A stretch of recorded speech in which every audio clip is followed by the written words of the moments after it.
oleh perkara perselisihan hasil pemilu kada, objek permohonan salah, posita dan petitum tidak berkesesuaian, dan permohonan pemohon kabur, Mahkamah telah mempertimbangkannya dalam paragraf 33 sampai dengan paragraf 37.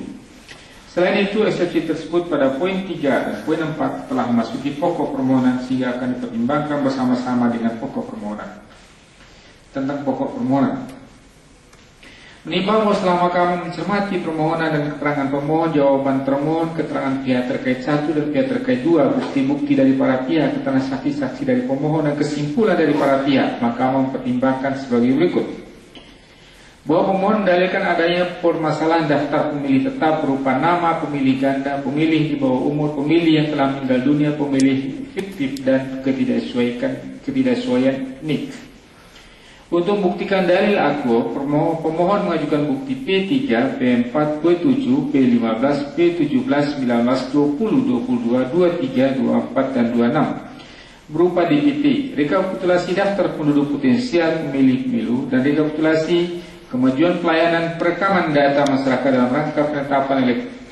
penerapan elektronik berbasis NIK secara nasional pada Kabupaten Aceh Barat, serta keterangan saksi Hamdi Zulfikar, Junaidi, Usman Cut Abu Bakar Johan, Said Usman,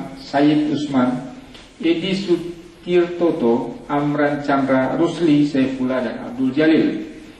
Termohon dalam jawabannya menyatakan termohon dalam melakukan serangkaian tindakan terkait pendaftaran pemilih telah berupaya semaksimal mungkin agar seluruh warga yang memiliki hak pilih terdaftar dalam DPT. Selain itu diterapkan prinsip secara selektif agar masyarakat dan para pasangan calon memastikan dirinya dan atau pendukung telah terdaftar dalam DPT. Pemutahiran data pemilih telah dilakukan secara seksama dan teliti untuk menghindari risiko kesalahan dalam penetapan daftar pemilih dan dilakukan dalam waktu yang sangat panjang, yaitu sejak tanggal 1 Mei 2011 sampai dengan 18 Februari 2012.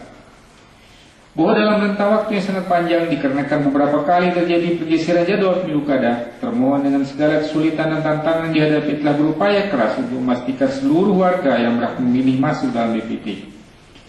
Namun demikian, jika pun ada warga yang tidak terdaftar dengan rentang waktu yang begitu panjang dan dengan sosialisasi yang begitu lama dilakukan, dan jika memang warga tersebut memiliki keinginan untuk masuk dalam DPT,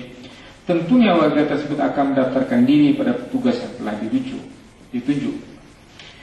Menurut termohon, pemohon tidak menguraikan secara rinci dan detail tentang di lokasi TPS yang mana terdapat jumlah orang yang telah meninggal dunia di bawah umur, fiktif, dan ganda yang dapat dijadikan dalil secara sah menurut hukum, merugikan perolehan suara pemohon. Selain itu, adanya ketidaksesuaian NIK dari masing-masing pemilih jumlah 55.524 orang tidak serta-merta dapat dijadikan